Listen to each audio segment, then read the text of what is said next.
on your knees. The command did not come from the throne.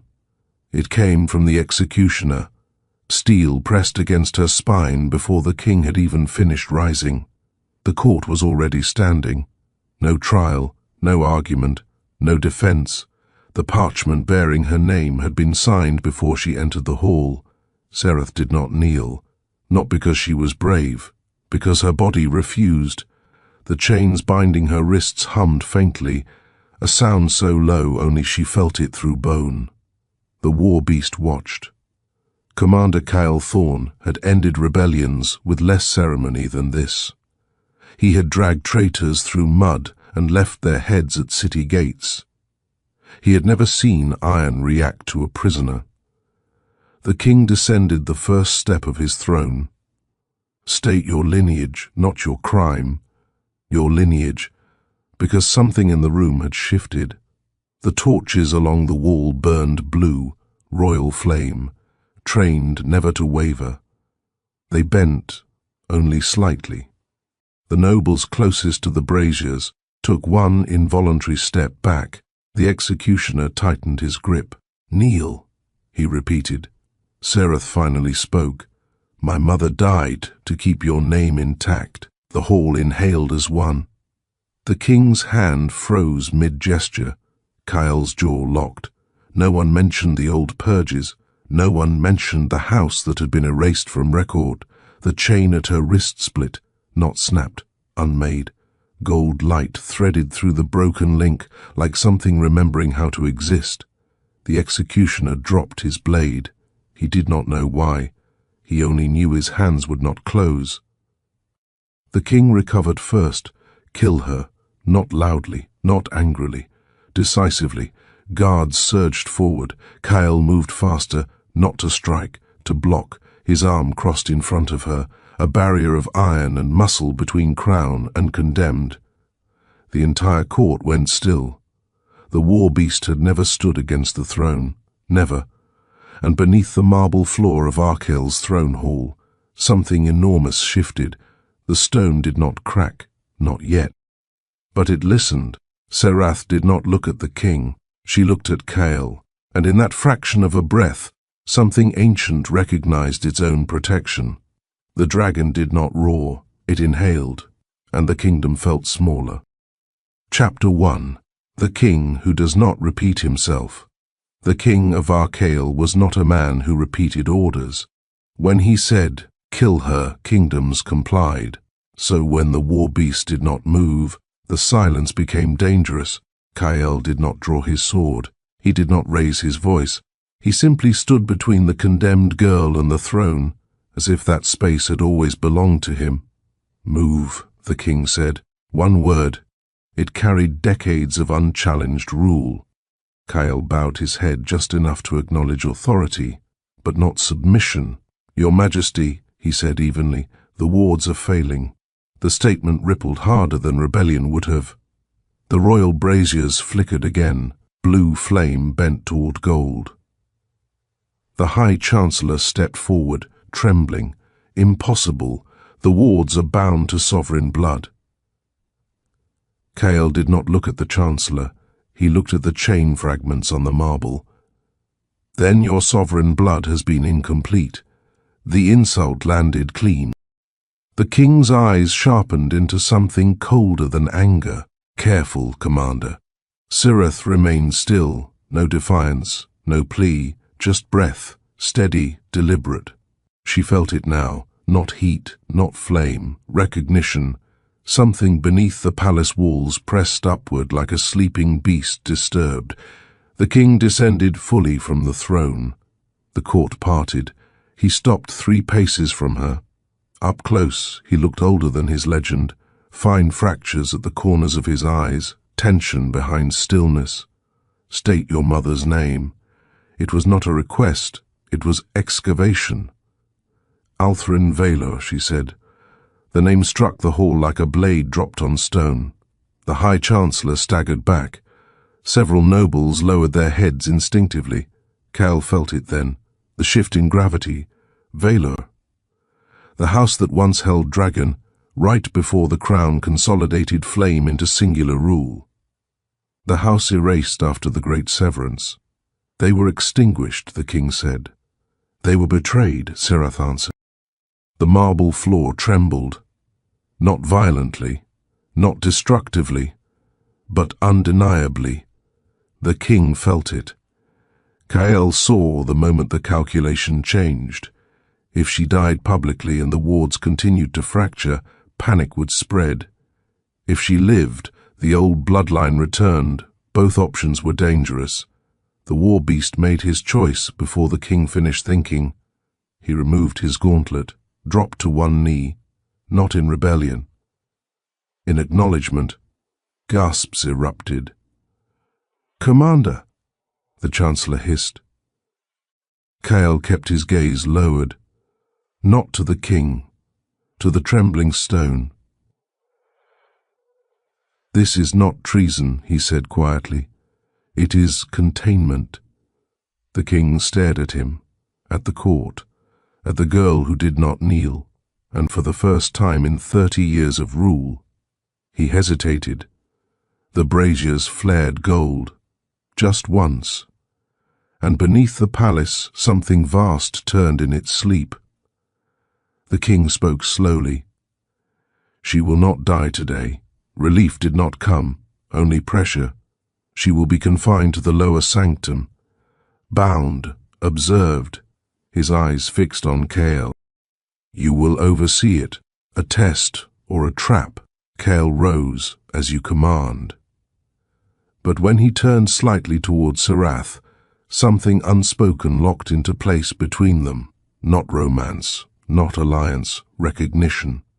The dragon beneath the mountain shifted again, and this time it was awake. Chapter 2. The Sanctum, below the throne. The lower sanctum was not a prison. It was older than the throne above it, older than the dynasty, older than the wards that claimed ownership over flame. It had been carved directly into the mountain, not with tools but with heat. Kael walked ahead of her down the spiral stone descent. Guards followed at a distance. No one spoke. Serath felt the air change first, colder, thicker, alive. The broken chain had been replaced, but the iron did not sit the same on her skin anymore. It felt decorative, obligatory, not binding. The dragon beneath the stone did not resist the iron. It ignored it. At the final turn of the descent, the torches shifted color. Blue faded, gold threaded through the flame. Kael noticed. He stopped. The guards nearly collided into him. "Wait above," he ordered. The captain hesitated. The king commanded supervision. "I am supervision." The captain swallowed and obeyed. The door to the sanctum chamber opened with a slow grind of ancient weight. Inside, the walls curved inward like the ribs of something enormous. Sigils marked the stone, old ones, carved deeper than the royal crests above. Serath stepped inside. The room exhaled. The iron cuffs at her wrists warmed. Kael entered after her. The door closed. Silence pressed against them. For the first time since the execution order, they were alone. "You knew," Kael said quietly. She did not face him. "I suspected." "Of what?" "That I was not meant to burn quietly." The corner of his mouth almost moved. Not amusement, recognition. "You did not kneel." "I have knelt before," she replied. "It did not save anyone." The statement landed heavier than accusation. Kael removed his sword belt. Not surrender, deliberate neutrality. "Your mother," he said. "Althrin Velor. I was a cadet when her name was erased." Serath finally turned toward him. The sanctum's gold-threaded light brushed across her face, catching at her eyes. "You were there." "I stood guard outside the council chamber." He did not elaborate. He did not need to. She saw it in his posture, the memory of something done in the name of order. She refused to bind the dragon to the crown, Kael continued. She said the dragon chooses, and the crown prefers obedience. Yes. The floor trembled, not violently, a pulse. The sigils along the wall brightened. Sereth inhaled sharply. It wasn't pain, it was memory. Heat travelled up her spine, not burning, aligning. Kyle stepped closer instinctively, not touching, but ready. The air thickened between them. "You feel it," she said. "Yes. Does it frighten you?" He held her gaze. No, the honesty was immediate, not performative. The dragon shifted again. This time the sanctum walls responded, light travelling along carved lines like veins igniting. Sereth staggered one step. Kyle caught her wrist. The iron cuff split in half. It did not shatter. It separated, like it had never belonged. Both of them froze. The pieces fell to the stone floor with a muted sound. Neither spoke, because both understood what that meant. No royal iron could bind dragon blood awakened. Above them, faintly, a horn sounded in the city. Once, then twice. Kyle's jaw hardened. That is not routine. What does it mean? It means the outer wards are fluctuating. The dragon was not contained to this room. It was answering her. Sereth closed her eyes, not in fear, in listening. She felt it clearly now. Vast coils beneath rock, ancient intelligence stirring after generations of suppression. It was not angry. It was patient, and it recognized her. Kyle watched her carefully, the way her breathing deepened, the way the light responded to the rise and fall of her chest. "You are not losing control," he observed. "No," she whispered. "I am remembering it." The sanctum door trembled. Boots pounded down the spiral staircase. Voices, urgent. The captain's voice broke through the stone. "Commander, the eastern braziers have turned gold." Kyle did not look away from Sereth. "Contain the perimeter," he shouted back. "We cannot contain flame that refuses command." The captain replied. Sereth opened her eyes. They were not blazing. They were steady. "This is not rebellion," she said. "It is correction." Kyle believed her. That was the dangerous part. Another pulse surged through the chamber, stronger. This time cracks traced the floor in deliberate patterns, not random fracture, forming an old sigil beneath her feet. Kyle recognized it instantly. Dragon-bound sovereign, not crown sovereign. Different, older, more dangerous. Above them, something heavy shifted, like stone adjusting to a new weight. Kyle made a decision in silence. He stepped forward, then lowered himself to one knee again. Not to the crown, not in spectacle, but in acknowledgement of what the stone itself was declaring. Sereth's breath caught. "You should not," she said softly. "I should," he replied, "because if the mountain has chosen," he lifted his gaze to hers, "then I will not stand on the wrong side of it twice." The sanctum responded. The gold light steadied. No explosion, no destruction, just alignment. Above the palace, citizens had begun to gather in the streets. The royal banners fluttered strangely in wind that did not exist. And in the throne hall, the king stood alone, watching the braziers burn gold, understanding that the execution he ordered had awakened something he could no longer fully command. Below, in the sanctum, the dragon uncoiled further, not to attack, to rise, and when Sereth placed her palm flat against the ancient sigil beneath her feet, the mountain answered. Chapter 3. The King Comes Down. The throne room did not panic. It tightened. Courtiers stood in disciplined stillness while the eastern braziers burned gold instead of blue. No one spoke of it directly. No one dared name it an omen. But every noble in the hall felt it. The wards of the crown had not changed color in 2 centuries. The king stood at the center of the marble dais. hands clasped behind his back, gaze fixed on the flame. He did not shout, he did not demand answers. He asked one question. "Where is Commander Kyle?" A steward bowed low. "In the lower sanctum, Your Majesty." Silence. Then, "Prepare the descent." No argument followed. Kings did not descend lightly. The spiral staircase beneath the throne was narrow by design. It forced humility in posture. Even royalty had to lower their head to navigate the ancient stone arch. The king removed his crown before stepping downward, not symbolically, practically. The metal interfered with the old wards. 2 guards followed at measured distance. No council, no spectacle.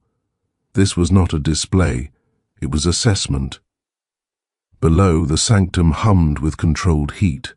Serath stood barefoot now. The remaining iron at her other wrist had loosened, but not fallen. The sigil beneath her feet glowed steadily, not bright enough to blind, but alive enough to reshape shadow. Kyle still knelt, not frozen, not trembling, present. The mountain had quieted, but the quiet was not submission. It was recognition awaiting decision. The sanctum door opened, stone grinding against stone. Kyle did not rise. Serath did not turn immediately. The king entered without crown, without sword.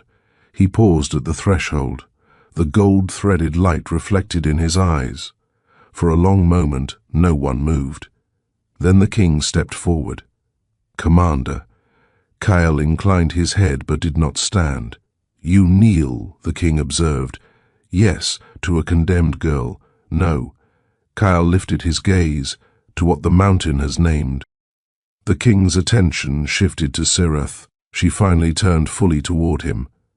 The resemblance struck him first, not to the girl brought for execution, to her mother, to Althrin Vaylor standing in the council chamber 20 years ago, refusing the binding oath. The king had been younger then, less certain, more surrounded by advisors who equated control with survival. "You broke the ward alignment," he said evenly. Serath's voice did not waver. "I did not break it." She lifted her hand slowly. The gold light along the walls brightened in response. It recognized me. A subtle tremor passed through the stone. The guards at the entrance shifted uneasily. The king studied the sigil beneath her feet. His expression changed, not fear, calculation. "That sigil was sealed," he said quietly. "It was buried," Serath corrected. The king stepped closer, not aggressively, carefully. He stopped at the edge of the carved lines on the floor. The gold light did not flare against him. It did not reject him. It simply did not answer him. He felt that difference. He had ruled flame his entire life, through crown rights, through ward command, through sanctioned dragon fire drawn by bloodline oaths. But this was older. This did not wait for decree. "You stand within a sovereign mark," he said. "Yes. Do you understand what that means?" "Yes." Kyle's breath tightened almost imperceptibly, because he knew what that meant too. Sovereign mark did not designate weapon. It designated counterpart. The king straightened. "You were ordered to die, I know, and yet the dragon answered you instead." "Yes, why?" Serath held his gaze. "Because it was not waiting for the crown." The words did not echo. They settled, heavy. The king did not strike her for insolence. He did not shout treason. He did something far more dangerous. He considered. Above them, another horn sounded. Not alarm. Summons. The Eastern Quarter had gathered in the streets. Citizens watched as the braziers remained gold. Word was spreading. "Dragon blood has awakened." Kyle spoke carefully. "Your Majesty, the ward network is stabilizing around her pulse.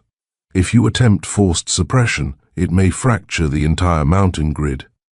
The king's jaw tightened. "Are you advising caution, Commander?" "I am advising survival." The sanctum floor warmed further. Serath felt it rising along her spine, not overwhelming, expansive.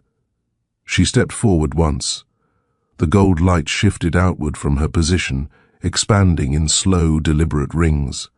The king did not step back, but he felt the edge of it brush his boots. He understood something then. The dragon had not been bound to the crown. The crown had been tolerated by the dragon, a structural difference.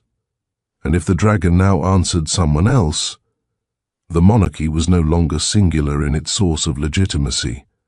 "You will not leave this mountain," the king said finally. Serath did not argue. "I was never trying to." He studied her more closely. There was no hunger in her posture, no ambition, no triumph, only steadiness. That unsettled him more than rebellion would have. Kael remained on one knee. The king turned to him. "If she walks out of this chamber uncontrolled, the council will call for immediate annihilation." Kael did not hesitate. "Then they will fracture the realm." The king's eyes hardened. "You place the realm at risk for her." "No." Kael's voice remained calm. "I place it at risk if I deny what the mountain has chosen." The sanctum pulsed again, not violently, in agreement. The king closed his eyes briefly. Memory flickered behind them, Althrin refusing the binding oath, the council shouting treason, the decision made in fear. He opened his eyes. "You will not be executed," he said. The guards at the door stiffened. Serath did not exhale in relief. "You will be contained," the king continued. "Not as prisoner." He paused. The word cost him. "As sovereign candidate." Kael's head lifted slightly. A shift, subtle but monumental. Sovereign candidate was not title given lightly. It invoked the old compact, the ancient clause written before the crown's modern authority. It meant the dragon blood-bearer must be evaluated publicly, before council, before clergy, before military. It meant the throne could not simply erase her. The king stepped back from the sigil. "Prepare her for council of flame," he ordered. The guards hesitated. Now they moved. Kael rose finally from his kneel. He did not look triumphant. He looked alert. The mountain had not chosen war. It had chosen visibility. Serath felt the dragon settle, not sleeping, watching. As the king turned toward the staircase, he paused. Without facing her, he spoke. "If you fail this council, I will not hesitate. I would not expect you to," she replied. The honesty lingered. Then he ascended. Stone grinding closed behind him. Silence returned. Kael stepped closer to her, close enough now that their shoulders nearly aligned. "The Council of Flame is not ceremonial," he said quietly. "I assumed they will test your blood. They will see what answers." His jaw tightened. "If the dragon manifests fully in that chamber, half the nobles will flee." "And the other half?" she asked. "They will kneel." The gold light dimmed to steady glow. Above them the city did not sleep. Whispers spread. Banners shifted. Power recalculated. The war beast no longer guarded a condemned girl. He stood beside a sovereign candidate, and the dragon, deep beneath the mountain, uncoiled one more length, not to destroy, to witness. Chapter 4. The Council of Flame. The Chamber of Judgment was not built for spectacle. It was built for endurance. Stone pillars rose in a perfect circle around the central basin, a wide, shallow bowl carved directly into the mountain's heart. Channels radiated outward from it like veins, connecting to the ward network that sustained the capital. Above, an open oculus exposed a circle of night sky. No roof, no crown, only stone and flame. By the time Serath was escorted upward from the sanctum, the chamber was already full. Nobles in dark formal layers, council elders, military commanders, clergy in ash-colored robes, envoys from the outer territories. No one sat, No one relaxed. Gold braziers burned at all 12 pillars. The colour had not faded. That alone had shifted the city. Kyle walked half a step behind her, not leading, not restraining, beside, but angled protectively. The guards who had escorted her stopped at the threshold. They would not enter the circle unless commanded. The king stood opposite the basin, crown restored now, expression composed, hands folded behind his back. He did not look at her immediately. He addressed the chamber first. The condemned is no longer condemned. A ripple, barely contained. She stands as sovereign candidate under the old compact. The ripple sharpened. A council elder stepped forward. Your Majesty, the old compact has not been invoked in 2 centuries. It has not been needed, the king replied, until now. The elder's gaze moved to Serath. Dragon blood once refused the crown. Serath did not lower her eyes. Yes, that refusal cost lives. No, she answered calmly. The refusal exposed fear. A sharper ripple. Kael did not intervene. The king lifted one hand. Silence returned. The test will proceed. 2 clergy stepped forward, carrying a shallow ceremonial blade and a bowl of obsidian glass. Serath watched them approach. No fear, no defiance, only awareness. The basin at the center of the chamber remained empty, stone, still. The chief cleric spoke. Blood answers truth. He extended the blade. Do you submit to the trial? Serath looked at the blade, then at the basin, then at the sky visible above. I submit to truth. That was enough. She took the blade herself. The motion was deliberate, controlled. She did not hesitate. The cut across her palm was clean, precise. She let the blood fall, 1 drop. It struck the stone basin. Nothing happened. A murmur began. 2nd drop. The channels carved into the basin flickered faintly. 3rd drop. The basin inhaled, not metaphorically. The stone seemed to draw inward. A low vibration passed through the floor. The clergy stepped back instinctively. The council elder stiffened. Containment wards ready, someone whispered. Kael did not move. He watched Serath. Her posture had not changed, but her breathing had deepened. The 4th drop fell, the basin ignited, not explosion, ignition. Gold flame rose from stone without fuel, silent. Vertical. The entire chamber froze. The channels along the floor lit in synchronized pattern, extending from the basin to each pillar. The 12 braziers flared brighter. Above, the night sky shifted. Clouds parted without wind. The dragon did not roar. It did not tear through the stone. It manifested differently. A shadow passed across the open oculus. Not cloud, not smoke. Wings, massive, ancient, measured. Gasps broke formation. Several nobles staggered backward. One envoy fell to his knees outright. The clergy's grip on their ward staffs trembled. Serath remained standing at the basin. The gold flame did not burn her. It bent toward her. The dragon's presence did not dominate the chamber. It aligned it. The shadow above circled once. Slow, deliberate. Every eye followed. Kael felt it then. Not heat, pressure, recognition passing through the air like a current. The dragon was not testing the chamber. It was observing who held their ground.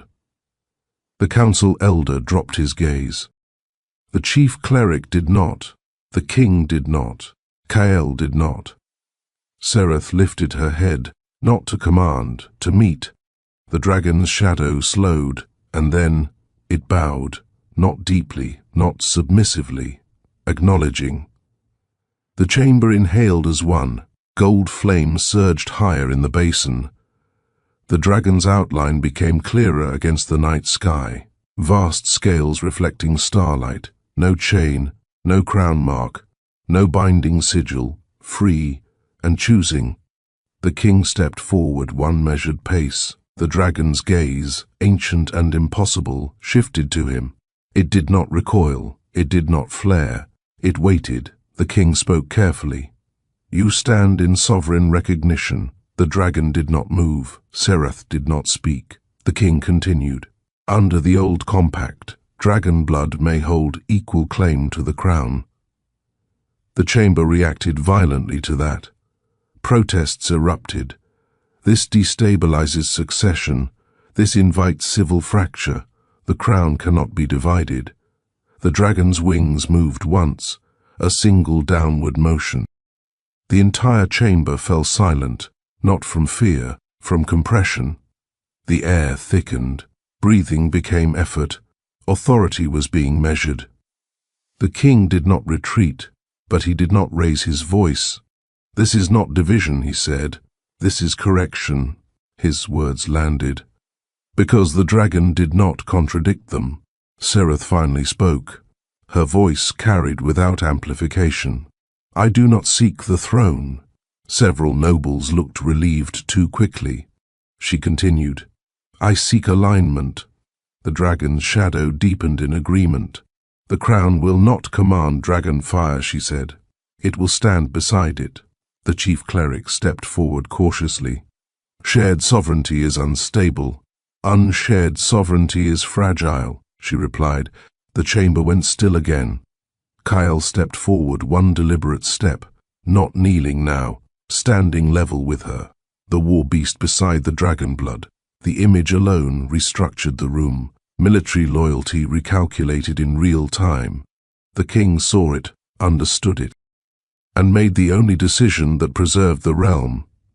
He removed the crown, not surrender, adjustment. He held it in his hands. Under the old compact, he declared, "Serath Valar stands as sovereign flame," a murmur of disbelief. The dragon's shadow lowered its massive head once more. The basin's gold fire stabilized, no longer surging, steady. The king placed the crown back upon his head, but something had shifted permanently. He no longer stood alone as singular authority. He stood within structure, beside, not above. The chamber felt it. Some resisted, some adapted, some quietly recalculated allegiance. The dragon's wings folded. The shadow withdrew from the oculus, not disappearing, settling. The gold braziers dimmed slightly, not fading to blue, remaining gold. Serath's palm stopped bleeding. The cut sealed without scar. The basin's flame lowered to contained glow. The trial had ended, but the realm had changed. Kyle leaned closer to her, voice low enough only she heard. "You did not break the crown." "No," she answered. "I removed its isolation." Above the chamber, the city felt the shift, not in fire, in posture. The king turned to the council. Draft the sovereign accord. Gasps again. That meant written law, public ratification, irreversible structure. The king's gaze returned to Serath. "This is not protection, I know. This is expectation." She held his eyes. "I would expect nothing less." The Council of Flame did not dissolve in chaos. It reformed, under pressure, as world-class realms do, and beside the basin of living gold, the war beast did not kneel. He stood, aligned, chosen, not bound by chain, but by decision. Chapter 5. The Flame Beyond the Range. The sovereign accord had not yet been written. Ink waited. Clerks whispered. Messengers ran through torch-lit corridors carrying fragments of phrasing that would reshape a kingdom. But law always lags behind power, and power does not wait for parchment. 3 nights after the Council of Flame, the Western Watchtower sounded a horn that had not been used in living memory. Not alarm, not invasion, recognition. The note was lower, longer. It did not signal soldiers, it signaled flame.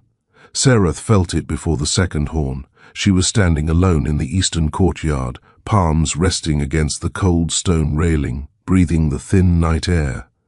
The gold braziers throughout the capital had stabilized into a steady burn, neither flaring nor fading. The city had adjusted to it. Children now pointed at the golden light as if it had always existed. Nobles practiced new forms of address. Commanders restructured guard rotations around share. It was holding. Fragile, but holding. Then the air shifted, not temperature, density. Like pressure building behind the ribs, Serath's spine straightened, her breath stilled. The dragon beneath the mountain did not rise. It coiled, listening. Far beyond the western range, something ancient inhaled. The horn sounded again, lower, answering. Kyle entered the courtyard at a measured pace, already armored. He did not ask. You feel it. Yes, western sky. Yes. Above them, clouds that had been scattered began to align unnaturally, not storm formation, spiral, slow, intentional. Torches along the courtyard walls flickered, not gold, red, deep ember red. Kyle's jaw tightened. That is not our dragon. No. Serath stepped away from the railing. The gold flame at the eastern brazier nearest her flared once, then steadied, as if bracing. Across the city, murmurs began. People felt it. Animals reacted first. Stable horses stamped and whinnied. Temple birds took flight without signal. Dogs lowered to the ground and went silent. Kyle extended his arm, not restraining, inviting alignment. Serath did not hesitate this time. She stepped beside him, shoulder to shoulder. The western sky tore, not violently, precisely. Clouds parted in a straight line as if cut by unseen blade. And from beyond the mountain range, a second shadow crossed the moon, larger, sharper. Its wings did not glide, they carved. Scales reflected crimson instead of gold. The dragon of the Western Territories had awakened, and it was not answering her, it was answering the shift in the realm. The palace bells began to ring, not panicked, summoning. The king would already be moving toward the western parapet. Council members would be scrambling to reinterpret treaties. The Western Territories had long operated under semi-autonomous governance. Their dragon had been dormant for centuries, or so the crown believed, but dragons do not sleep without reason. They wait. Serath felt the pulse beneath the mountain respond. Her dragon did not rise to meet the red one. It did not challenge. It watched, assessing. The red dragon descended lower over the outer mountains, its roar splitting the sky.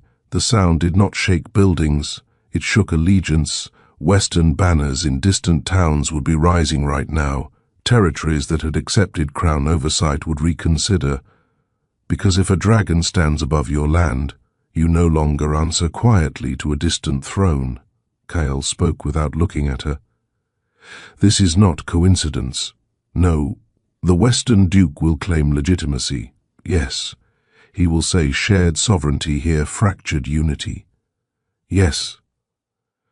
Another roar split the sky. Closer. This time the red dragon's wings beat hard enough that the wind reached the capital walls.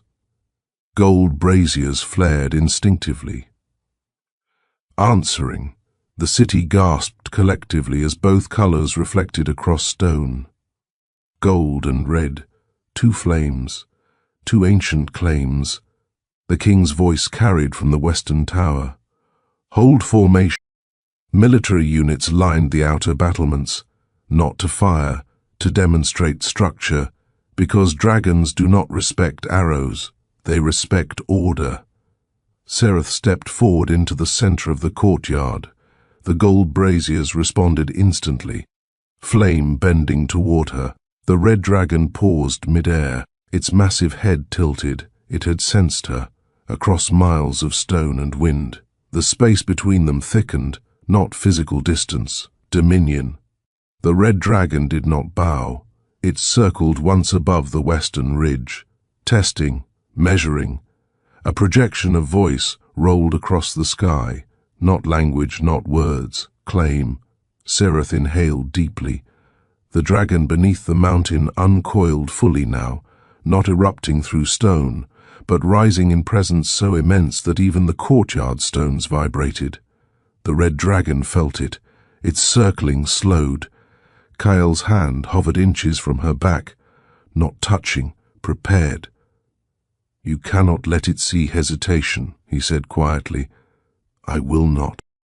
She stepped onto the raised center platform of the courtyard, not ceremonial, structural, the highest visible stone point inside the palace walls. Gold flame erupted around her in controlled arcs, not wild, precise. Her dragon rose. This time it did not remain shadow. It breached the sky above the capital in full form, massive gold scales reflecting moonlight, wings broad and steady, no roar, no challenge. It rose and held altitude. Equal. The city fell silent. Two dragons faced each other across the mountain range, gold above the capital, red above the west. No fire exchanged, no dive, only assessment, because this was not battle, it was negotiation. The red dragon lowered slightly, testing boundary. Gold did not retreat, did not advance, held. Sereth felt the exchange like pressure behind her eyes. The red dragon was older, sharper, territorial. It carried resentment, not toward her, toward containment, toward centuries of crown dominance. It was not responding to her personally. It was responding to structural change. If one dragon stands sovereign beside a king, why not two? Why not a divided realm? Why not fracture and reassert territorial independence? Kyle understood it too. If they declare Western sovereignty under red flame, the accord becomes irrelevant. Yes. And civil fracture follows. Yes. The red dragon dipped one wing. Wind tore across the western slopes. A line of fire traced briefly across the mountain crest. Warning, not attack. The gold dragon finally moved. One slow beat of its wings. The sky over the capital brightened. Gold flames spiraled upward in a column that did not strike outward. It ascended, signal, the two columns of flame. Red in the west, gold in the east, illuminated the entire valley. For a suspended moment, the realm saw itself divided. Then, the gold dragon turned its head, not toward the red dragon, toward the sky. It released a controlled arc of flame upward, not horizontal, not territorial, vertical, claiming the heavens, not the land. The red dragon stilled. The gesture was deliberate. We do not divide ground. We share sky. The meaning rippled across, ancient instinct.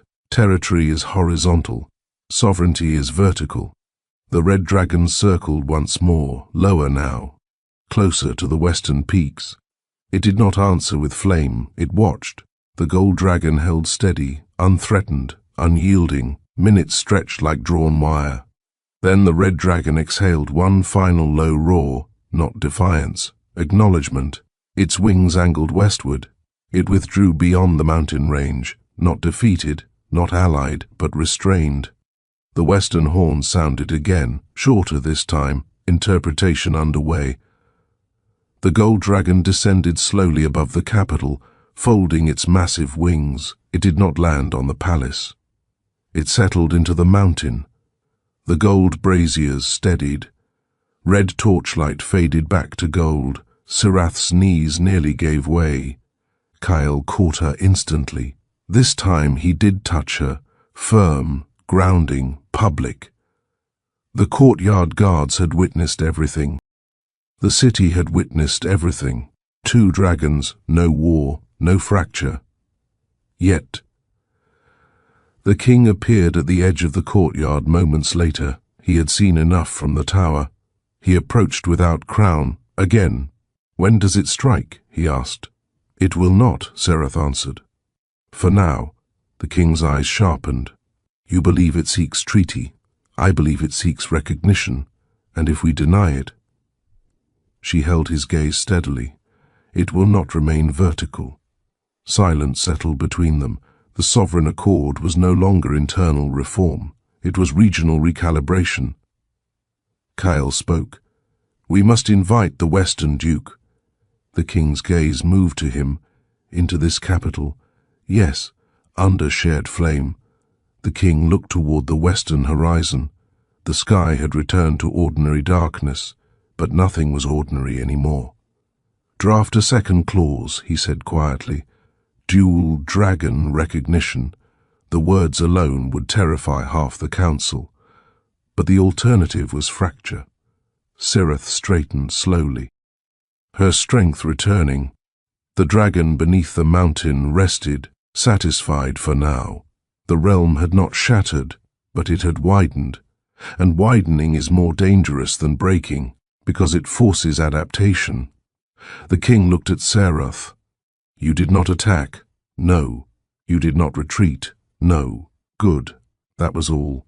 No praise, no ceremony, just acknowledgement of balance held. Kyle's hand remained at her back a moment longer than necessary. Not possession. Support. In the distance, western fires flickered along the mountain ridge. Not advancing. Watching. The realm now stood under two awakenings. Gold in the east, red in the west. And somewhere between them, the future would be negotiated in flame. Chapter 6. The Duke Beneath Red Wings. The Western delegation did not send advance notice. They sent sky. 3 days after the Red Dragon's withdrawal beyond the mountain crest, the capital awoke to a shadow stretching long across its outer fields. Not attack, procession. The Red Dragon did not fly low enough to threaten. It flew high enough to be seen from every tower. Beneath it, a column of riders approached the western gate, red banners edged in black. No crown sigil, only a stylized flame curling around a mountain peak. The city did not panic. It stiffened. Gold braziers along the eastern towers burned steady, not flaring, not dimming, balanced. Sarath stood on the western parapet beside the king and Kyle as the riders came into full view. At their center rode the Duke of Verrath, tall, silver at his temples, armor unadorned except for the red flame crest at his breast. He did not look like a man staging rebellion. He looked like a man assessing inheritance. The Red Dragon circled once above the valley, then settled beyond the western ridge, not entering capital airspace, a boundary respected. The king exhaled slowly. "He understands posture," he said. "Yes," Sarath replied. Kael's gaze never left the riders. "If he crosses under red flame, he claims equal sky." "He will not," Sarath said. "Not today." The western gates opened, not wide, measured. A guard column flanked the Duke's riders as they entered. Steel did not draw, but it remained visible. When the Duke dismounted in the central square, he removed his gloves before removing his helm. An intentional order. Hands visible, face visible, intent visible. The king descended from the parapet and walked into the square without escort, not reckless. Deliberate symmetry. Sarath followed half a step behind and to the right. Kyle walked on her other side, alignment unmistakable. The square filled quickly, nobles at the periphery, clergy watching from temple steps, military lining the edges. The Duke bowed. Not submissively, "Your Majesty." The king inclined his head. "Duke Verrath." The Duke's gaze shifted to Sarath. There was no surprise there, only confirmation. "So it is true," he said. "It is," she replied. The Duke studied her without hostility. "You carry gold, yes, and the crown stands beside it." "Yes." His eyes flickered to Kael. "The war beast kneels no longer." "No," Kael answered evenly. A faint ripple moved through the crowd at that exchange. The Duke turned back to the king. "The western flame answers awakening," he said. "It does," the king replied. "It does not answer rebellion." The duke's jaw shifted slightly. "Nor does it answer neglect." There it was, not accusation. Context. For centuries, Western territories had supplied soldiers, ore, and trade routes. Crown governance had been distant. Dragon presence had been dormant. Until now. Serath stepped forward. "Your dragon did not strike." "No," the duke agreed. "Nor did yours." "No." The square grew quieter. Even the city seemed to hold its breath. "You seek recognition," Serath said. "Yes. Of what?" The duke did not hesitate. "That Western flame stands sovereign within its range." Murmurs rippled sharply. That was not full independence, but it was not subservience either. The king did not respond immediately. He was measuring the wording. Serath spoke first. "Sovereign does not mean isolated." "No," the duke agreed. "It means respected."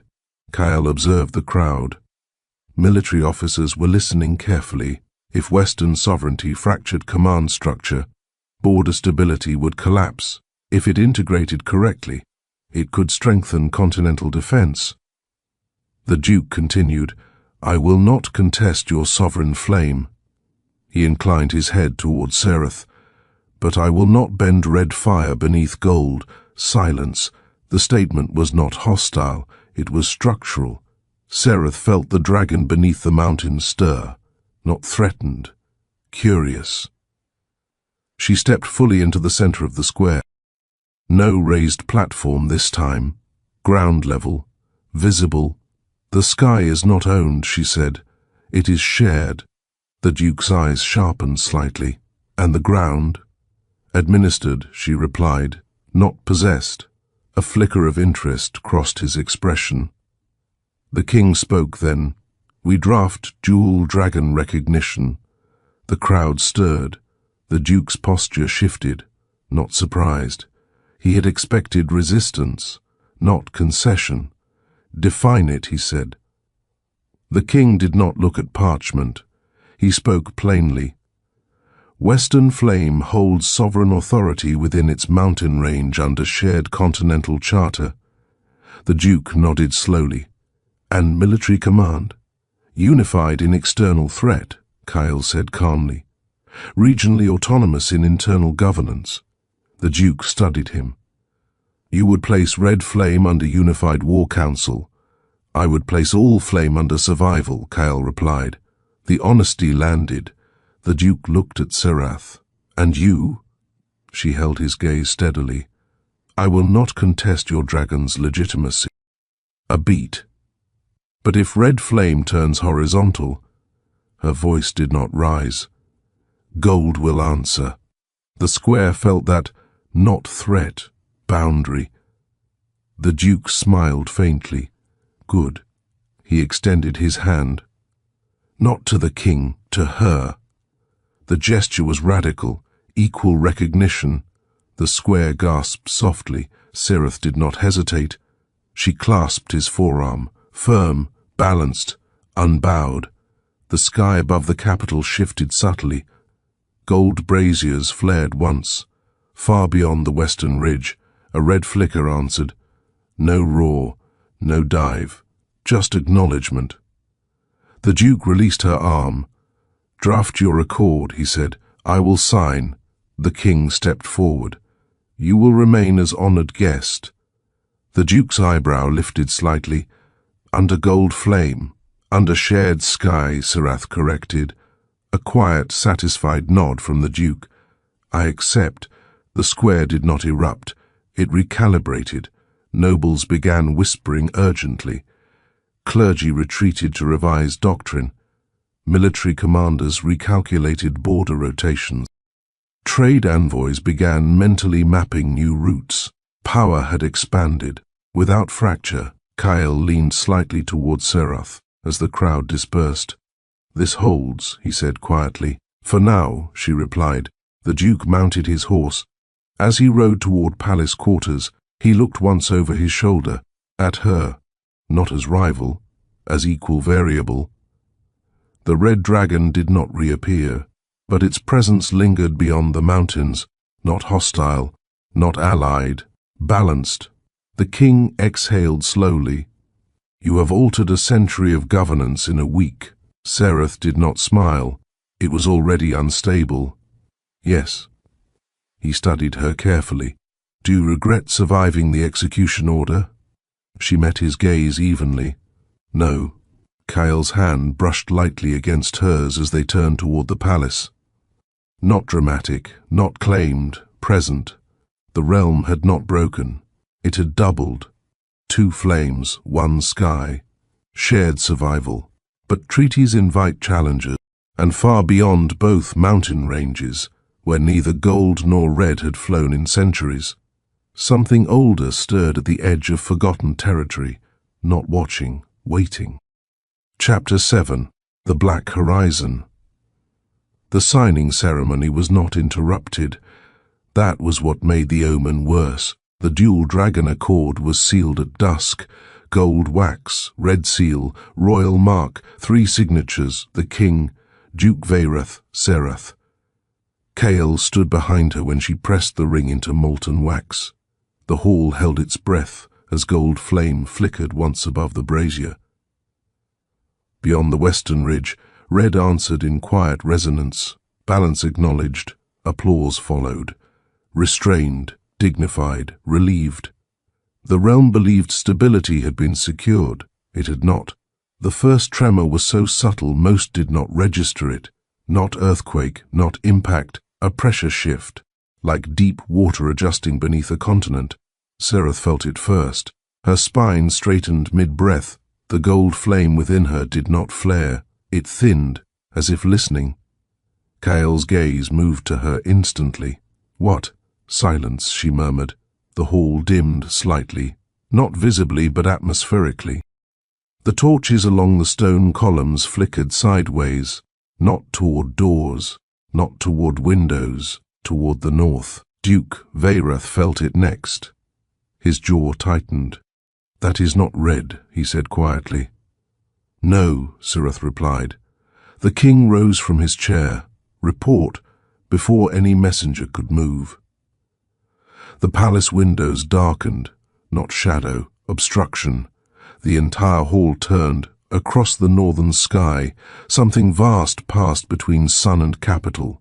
Not diving, not attacking, gliding, soundless. The shadow lingered longer than any creature of scale should sustain. Then it moved on. The hall erupted into chaos. Dragon, impossible. North was barren. Kael did not speak. He was calculating distance, speed, altitude, wingspan. Sereth stepped toward the open balcony doors. "Do not," the king warned. She did not slow. Outside, the capital square had frozen, every citizen staring north.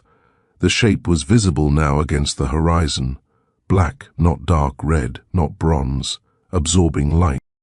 Its wings were longer than the red dragon's, longer even than gold memory. It did not beat rapidly. It moved with terrible economy, ancient. Duke Verrat joined her on the balcony. His voice was steady. "That territory died 400 years ago. Territory does not birth that," Sereth replied. "Age does." The black dragon did not roar. It did not descend. It continued gliding southward, measuring, testing range. Then it vanished into cloud, not dove, disappeared. The sky returned to blue, but the temperature did not. Silence held the capital in suspended disbelief. Then the alarms began. Not panic bells, signal drums, border towers reporting visual confirmation, North Range watchers confirming scale. One message arrived within minutes. Not from military, from monastery archives in the eastern cliffs. Ancient script translation. Third flame wakes when dual flame binds. The king read the report twice, then once more. Duke Verrat exhaled slowly, so it was waiting. "For balance," Sereth said. Kyle's eyes were on the horizon. If it waited for dual recognition, then it respects power structure, or seeks to break it, the Duke countered. The king turned sharply. Council chamber, now. The war chamber did not feel ceremonial anymore. Maps covered the long table. Northern territories once marked as uninhabitable were now illuminated by urgent candlelight. Reports flowed in. Shepherds cited shadow. Northern outposts reporting livestock collapse from panic. No flame discharge, no attack, just presence. Kyle placed his palm over the northern range. Flight pattern indicates reconnaissance, or claim marking, the Duke said. Serath remained standing, eyes closed. The gold flame within her was not flaring in challenge. It was restrained, listening, as if something older than rivalry was brushing against it. The king spoke quietly. Archives. Clerics rushed forward with bound volumes rarely opened, pre-unification era texts. Fragments survived only in monastery vaults. One passage surfaced repeatedly. Black flame is not war. Black flame is reckoning. Duke Veyrath's brow furrowed. Define. The cleric swallowed. It awakens when sovereigns bind power without cleansing debt. Silence. The king's voice sharpened. Debt. The cleric hesitated. Ancient eradication. Kyle's gaze lifted slowly. North was not barren, he said. The Duke looked at him. It was purged. The room stilled. The oldest general in the chamber spoke reluctantly. 400 years ago, northern dragon clans refused unification under the First Crown. The king's jaw tightened. They were declared heretical. They were burned, not conquest. Erasure. Serath felt the gold flame shift, not defensive, uneasy. So black flame is descendant, she said. The cleric nodded slowly, or remnant. The Duke leaned back slightly. You negotiated red into balance. He looked at Serath. You did not account for ghosts. She did not flinch. Ghosts do not fly. No, he agreed. Descendants do. A new report entered. Northern scouts observed the Black Dragon land beyond the Frost Ravine. No assault, no fire, just settling, claiming old ground. Kyle spoke carefully. If it wanted immediate war, it would have struck during signing. Yes, Serath agreed. It waited. The king exhaled slowly. So it announces. The cleric whispered. Black flame demands acknowledgement of injustice. Duke Veyrath's eyes sharpened. Then this is not invasion. No, Serath said. It is summons. Silence. The king looked at her. You believe it calls you? Yes. Why? Because I bound two flames. The Duke nodded slowly. Balance shifts pressure.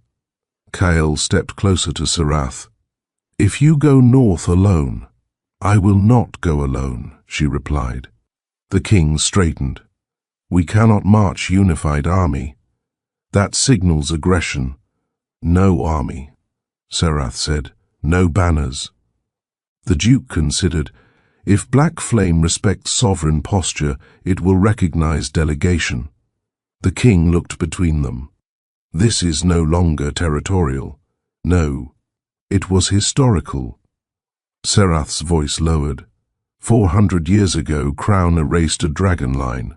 She met the king's eyes. If Black Flame survived in exile, then it has watched us build legitimacy on silence. The weight of that settled. Kyle's hand closed briefly at his side. You intend to face it? Yes. The Duke gave a short nod. Then Red will accompany. The king hesitated. If we present 3 flames, it signals correction, Serath said. Not dominance. Silence. The king's voice turned resolute. Prepare northern delegation. No horns, no war drums. Quiet departure. The capital did not erupt into panic that night. It did something rarer. It remembered. Stories long buried resurfaced in whispered kitchens. Grandmothers spoke of northern sky turning black, of dragons not defeated, but betrayed. The black dragon did not move from Frost Ravine.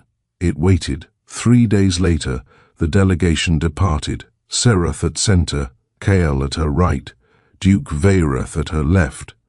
No royal army, only 20 riders, neutral cloaks. When they reached the first northern ridge, the temperature dropped unnaturally. No snowstorm, just absence of warmth. Then they saw it.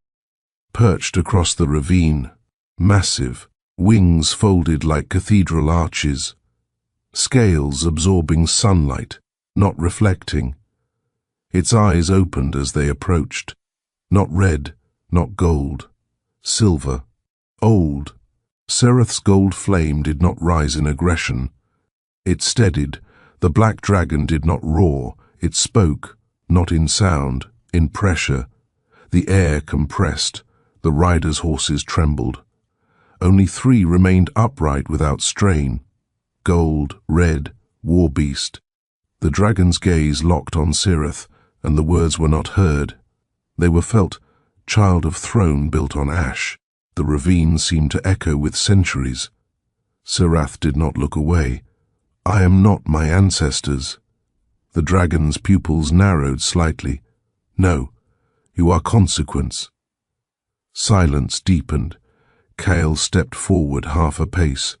The dragon's gaze flicked to him, war forged, bound, then to Duke Vairath, flame reclaimed, then back to Sereth. You bind power, but you have not answered blood. The wind stopped entirely. No bird sound, no river echo, only presence. Sereth's voice did not tremble. What do you demand? The dragon unfolded one wing slowly. Beneath it, charred stone ruins, ancient dragon-carved pillars, melted by deliberate fire. Truth, it said. The word was not accusation.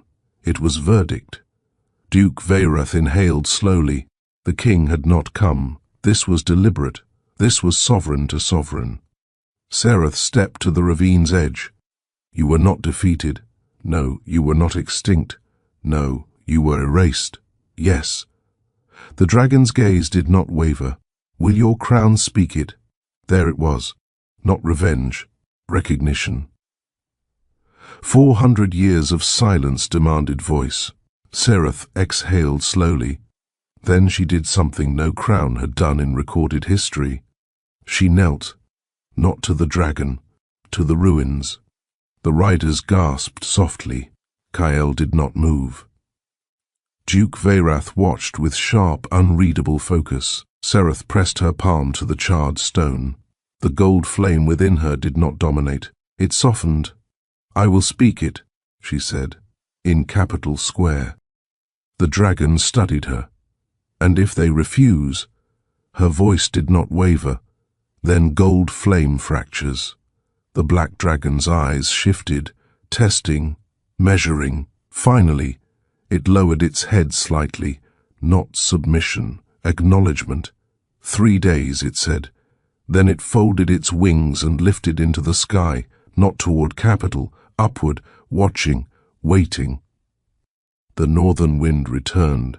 The delegation stood in silence. Kael spoke first. You just risked throne stability. Yes. Duke Vairath's gaze remained on the sky. You also secured something larger. Sereth turned back toward the south. The realm was built on power. She mounted her horse. It will now be built on truth. Behind them, the ruins no longer felt haunted. They felt witnessed, and above the clouds, black flame did not hunt, it observed. Chapter 8. The Crown Speaks Ash. The capital had never seen the sky so watched. For 3 days, citizens moved under a quiet pressure that had no visible source. No dragon shadow crossed the sun. No northern storm advanced. Yet every conversation carried the same unspoken axis. Will the crown deny it? Rumors traveled faster than riders. By the second day, market vendors whispered openly, 400 years ago, burned alive, dragon clans. By the third morning, the square was already full before the bells rang. No festival banners hung, no celebratory garlands, only the crowned standard above the palace balcony, gold, unbroken, but thinner than usual against the wind. Inside the council chamber, the fracture began. It did not shout, it calculated. Lord Merrick of the Eastern Houses stood rigid beside the long table. "This is destabilization," he said calmly. "Not panicked, controlled. Public confession of ancient military eradication invites territorial claim." Serath did not sit. She had not since returning from the northern ravine. Kyle stood to her right, Duke Veyrath to her left, the king at the head, the rest of the council arranged along inherited privilege. "We do not confess wrongdoing," Merrick continued. "We reinterpret unification as necessity." Duke Veyrath's voice was quiet. "You suggest reframing extermination. I suggest preserving sovereignty." Another noble added, "If Black Flame wanted war, it would have declared it." Serath's gaze shifted slowly. "It did. Silence. Not through fire," she continued, "through memory." Merrick's jaw tightened. "You intend to kneel the crown to a ghost?" "No," Serath replied evenly. "I intend to remove rot from its foundation." The king finally spoke. "If we refuse acknowledgement, what happens?" Merrick answered first. "Nothing." Kyle's eyes lifted slightly. "Incorrect." All heads turned. "If Black Flame recognizes dual flame legitimacy, then refusal becomes rejection of sovereign alignment." He paused. "Rejection invites structural correction." The room stilled, not war. Correction. The word carried weight heavier than steel. Merrick's tone sharpened slightly. "Are we now ruled by beasts?"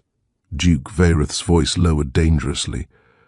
"Choose your phrasing carefully." Serath stepped forward.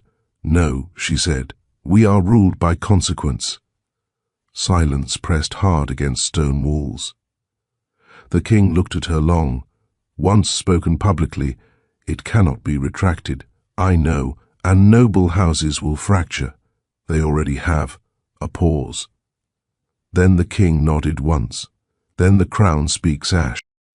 The bells rang, slow, measured, not alarm, summons. The capital square had never felt so still. Even the children were silent. When the balcony doors opened, the shift was immediate. First the king, then Serath, then Kyle, then Duke Veyrath, three flames standing in visible alignment. The murmuring ceased, not by command, by instinct. The king stepped forward to the railing. His voice carried across stone. 400 years ago, the crown declared northern dragon clans heretical. No flourish, no theatrics, direct. We recorded their eradication as unification. Silence. The crowd held breath. The king continued. That record was false. A ripple moved through the square like wind across tall grass. They were not defeated in battle. He paused. They were burned by decree. Gasps broke through. Some nobles along the lower terrace shifted visibly. Merrick's face had gone pale. The king did not soften it. It was extermination. There it was, spoken. No reinterpretation, no euphemism. Serath stepped forward now. The gold flame did not ignite dramatically. It radiated steady. "I have stood in the ruins," she said. "I have seen the char." Her voice did not waver. "Our crown was built on power." She inhaled once. "It will now stand on truth." Murmurs grew louder. Not chaos. Shock. Generational myth collapsing in real time. Duke Veyrath stepped forward. Red flame stands witness. A deliberate declaration, not dominance, alignment. Then Kyle. He did not raise his voice, but when he spoke, it cut clean. Warbeast stands bound to truth. Three powers, unified. The square trembled. not from dragon, but from history correcting itself. And then the interruption came, not violent, precise. Lord Merrick stepped from the lower terrace into open sight. "My king," he called out, "formal, public, calculated. You accuse our ancestors of atrocity without tribunal." A murmur of approval rippled through certain noble sections. "You endanger noble legitimacy across generations." He turned slightly toward the crowd. "If extermination is acknowledged, then lands gained by eradication are illegitimate." There it was. The real fear. Land, title, inheritance. Serath watched him. Merrick continued, "Will you strip centuries of noble blood of lawful claim?" He was not defending morality, he was defending property. The king did not answer immediately. Serath did. "If land was gained through erasure, it was never lawful." The square reacted. Some gasped, some shouted. Merrick's expression sharpened.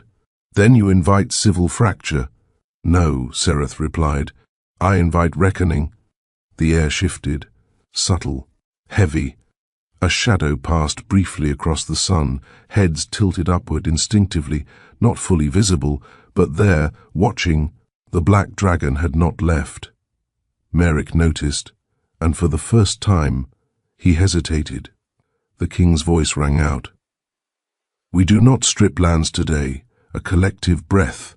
We establish inquiry, murmuring, structured response, not chaos." Serath added, "Northern ruins will be restored as sovereign historical ground." Duke Veyrath nodded once. "Red Flame will fund reconstruction." The crowd quieted again. Then Kyle spoke the final line. "Black Flame will be acknowledged as surviving sovereign line." A silence so deep it bordered on sacred. Recognition, not subordination. Sovereign line. The sky darkened briefly again. This time unmistakably. The black dragon's shadow crossed the square in full view. No roar, no flame, just presence. And then, a single scale detached from the sky, falling, spiraling. It landed at the base of the balcony, unburned, uncracked, silver black. Acknowledgement returned. The crowd fell to one knee instinctively, not commanded, instinctive. Merrick remained standing, but he was alone. The fracture had failed, not crushed but isolated. The king exhaled slowly. "It is done." But Serath knew better. Truth spoken does not end tension. It exposes it. Already noble factions were recalculating inheritance lines. Already distant territories were reconsidering allegiance. Already clergy doctrine would need revision. And above, Black Flame did not retreat north. It circled once, then vanished beyond cloud, not in threat, in watchful approval. Kyle leaned slightly toward Serath. "You shifted the foundation." "Yes, and foundations crack before they settle." She did not look away from the square. "Then we will hold it." Duke Veyrath's voice was thoughtful. "Civilization rarely survives honesty." Serath's eyes remained steady. "Then ours will." Below, the crowd began rising slowly. Not in chaos, in transformation. History had been rewritten publicly. The crown had admitted blood, and the realm had not burned. Yet, because fractures do not explode immediately, they widen, quietly, somewhere within the noble districts. Doors were closing, alliances recalculating, whispers sharpening. And in the northern range, the black dragon landed once more upon the ruins. The gold flame had spoken truth. Now came the second test.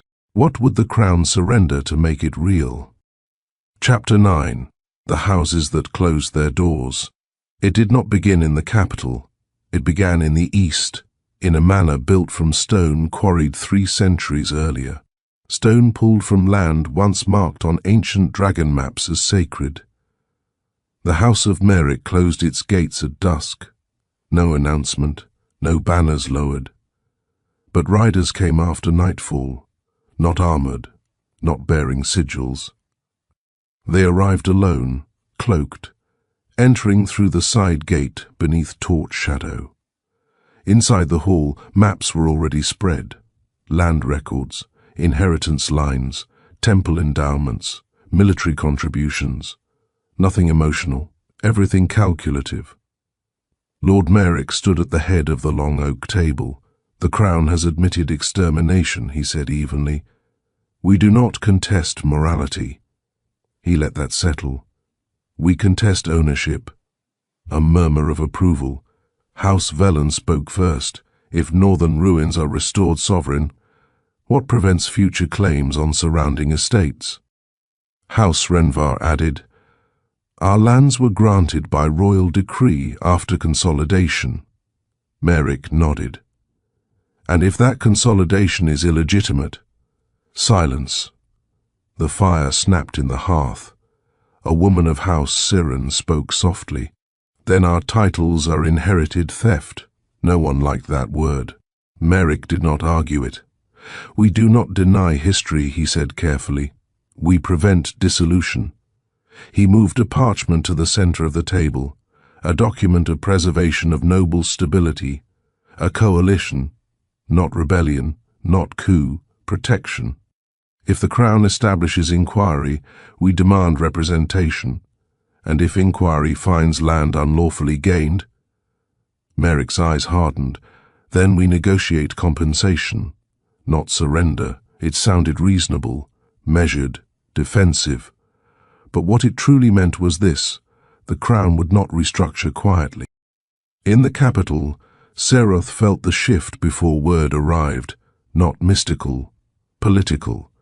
The council chamber had grown colder, not in temperature, in posture. Several noble advisers now sat straighter, more guarded, less deferential. The authority echo had changed.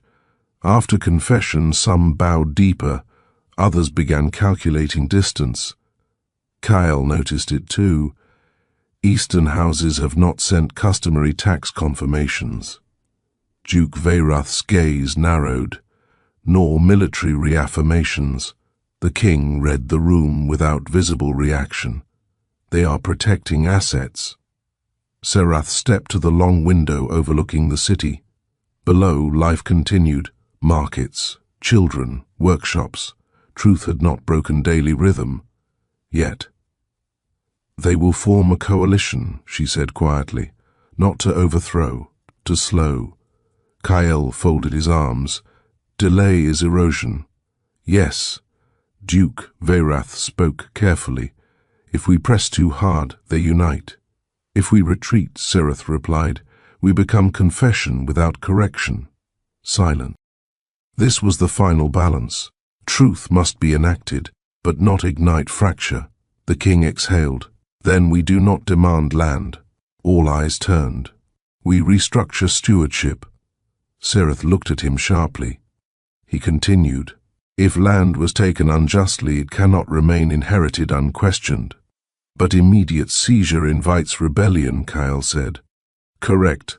The king's gaze steadied. So we do not seize. He turned to Serath. We invite shared governance. Duke Veyrath's brow furrowed. With whom? The king answered without drama. With the surviving sovereign. The air shifted. Black flame.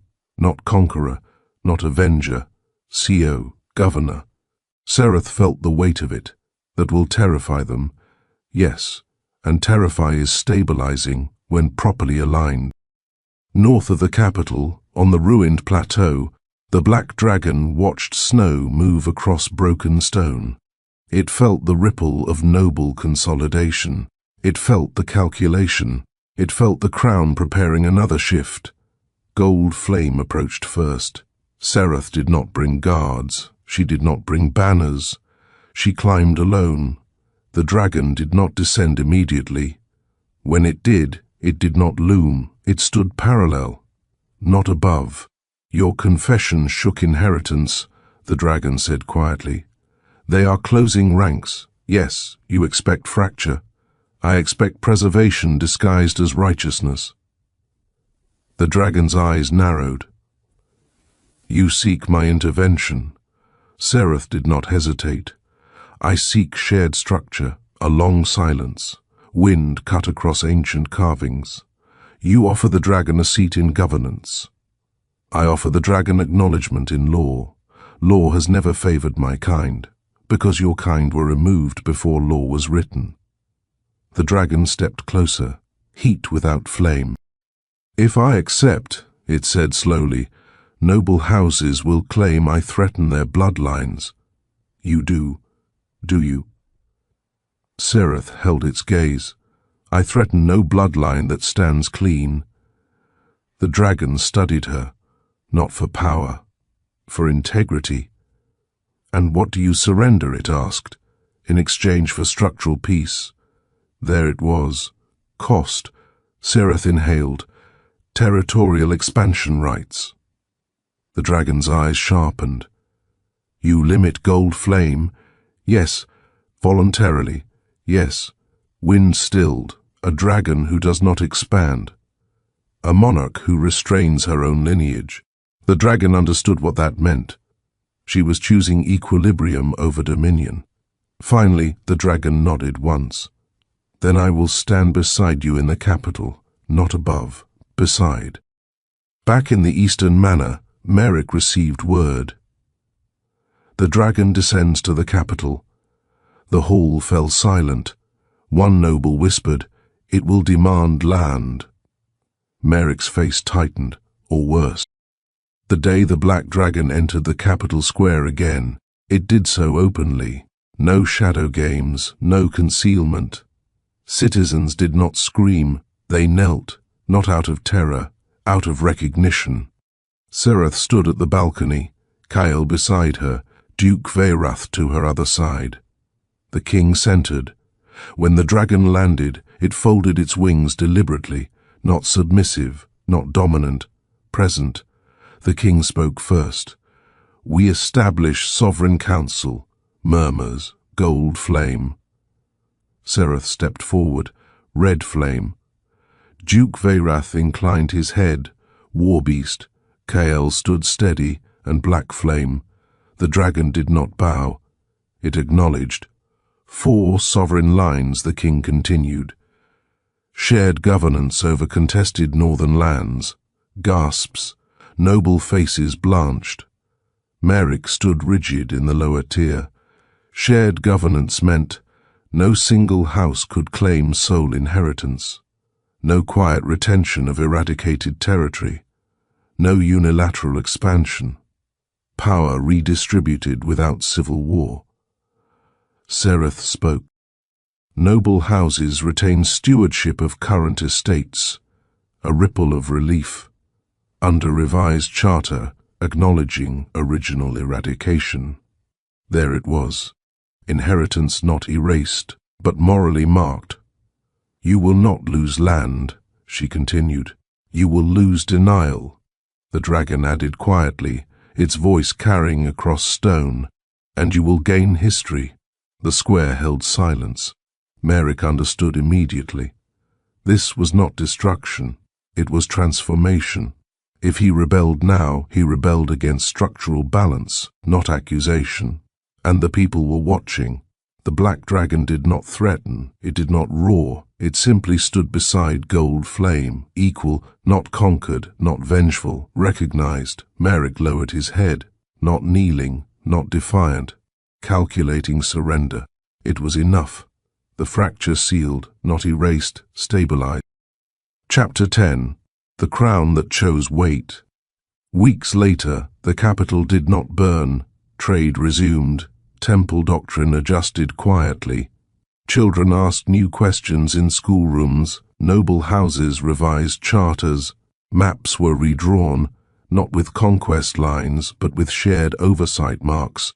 On the northern plateau, reconstruction began, stone by stone, not as dragon dominion, as preserved memory. Sereth stood once more on the balcony at dusk, Kale beside her, Duke Verrat speaking softly with the king behind. The black dragon circled once above the city, not claiming, watching. You ended a war that never ignited, Kael said. No, Serath replied. I prevented a lie from continuing. He studied her profile. You gave up expansion. Yes. You limited your own flame. Yes. Why? She did not hesitate. Because sovereignty without restraint becomes the next erasure. The bells rang evening. The city exhaled. Gold flame burned steady, not larger, steadier. Red flame held the border. War beast kept balance. Black flame guarded memory. 4 lines, no longer myth, structural. The king joined her at the railing. You have altered the crown beyond return. Yes. Does it frighten you? She looked over the city, at markets, at rooftops, at children chasing one another under restored banners. No, a pause, because now it deserves to stand. The dragon's shadow passed once more, not as threat, as witness. The realm had not shattered. It had been forced to acknowledge its own foundation, and chosen to remain. Epilogue. The man who measured ash. The eastern manor felt smaller. It had not changed. The ceilings still arched high. The hearth still carried ancestral crests carved into stone. The land beyond the windows still rolled gold in late harvest light. But something had shifted, not in structure, in weight. Lord Merrick stood alone in the long hall where the coalition had once gathered in secret. The table remained. The maps were gone. The document of preservation of noble stability lay folded in a drawer, unsigned by history. He had thought himself protector. He now understood he had been guardian of comfort. There is a difference. Outside, workers repaired a boundary wall along the lower estate, not because land had been seized, but because revised charters required historical markers placed along ancestral lines. A plaque would stand there soon. This territory was consolidated following the northern eradication, not accusation, not condemnation, acknowledgement. Merrick had fought hardest against that word. Acknowledgement meant permanence. It meant history could not be quietly filed away. He had expected chaos when the black dragon landed beside the crown. He had expected terror. Instead, he witnessed something worse: stability. The people had not panicked. The markets had not closed. The realm had not fractured. Truth had not broken the kingdom. It had strengthened it. That realization unsettled him more deeply than threat ever could. He walked to the hearth and traced the carved crest of his house. 3 hawks over crossed blades. For generations the symbol had represented loyalty to the crown. Now it represented something heavier, responsibility within it. A knock sounded at the hall entrance. His steward entered quietly. "The northern delegation has arrived, my lord." Merrick inclined his head once. "Prepare the chamber." The steward hesitated. "They carry dragon insignia, I am aware." The steward bowed and withdrew. Merrick remained still a moment longer. 4 months ago he would have barred the gates. Today he straightened his coat and walked toward reception. The northern delegation did not arrive with soldiers. They arrived with architects, scholars, a single black-scaled envoy in humanoid form, not towering, not threatening, simply present. The envoy bowed once. "Lord Merrick, envoy." No hostility, no submission. Measured civility. They entered the manor study.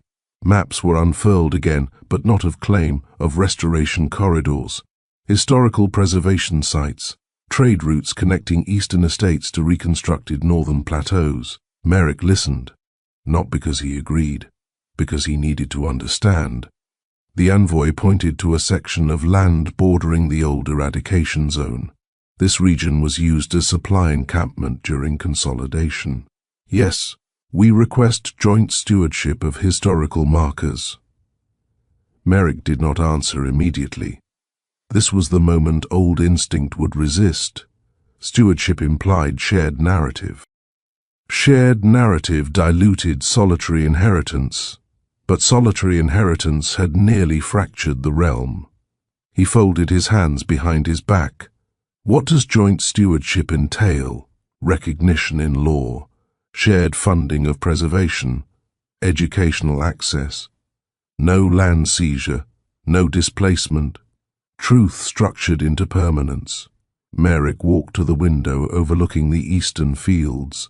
Harvesters moved in steady lines below. The estate functioned.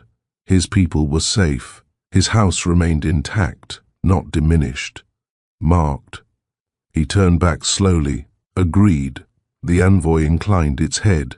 Not victory, not triumph. Acknowledgement returned. When the delegation departed at dusk, Merrick remained by the window. The sky darkened. A distant shadow crossed the horizon, not low, not intrusive.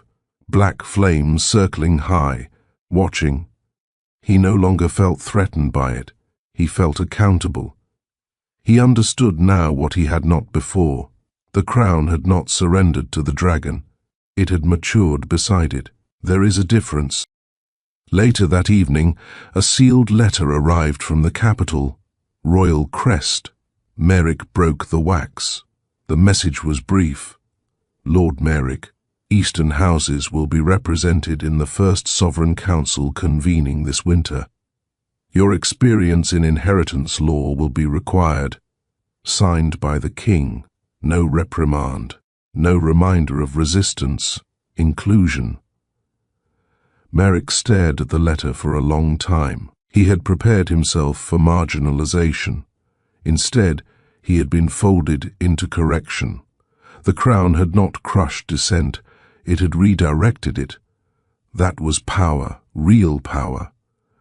Outside, the boundary wall workers finished setting the plaque into stone. A lantern was lit beside it. The inscription caught the firelight. This estate stands upon land shaped by consolidation and reckoning. Merrick stepped outside. He stood before the plaque. He did not look away. The air felt clearer, not lighter, clearer. 4 flames held the realm now. Gold, restrained sovereignty, red, guarded strength. War beast, balance of force, black, memory embodied, and Eastern houses, adjusted inheritance. The realm had not grown weaker, it had grown honest. Merrick placed his hand briefly against the cool stone, not in apology, in acceptance. High above, unseen by most, the black dragon completed one slow circle over the eastern lands. It did not descend, it did not need to. The foundation held. The crown stood, not because it denied its ash, because it measured it and chose to build anyway.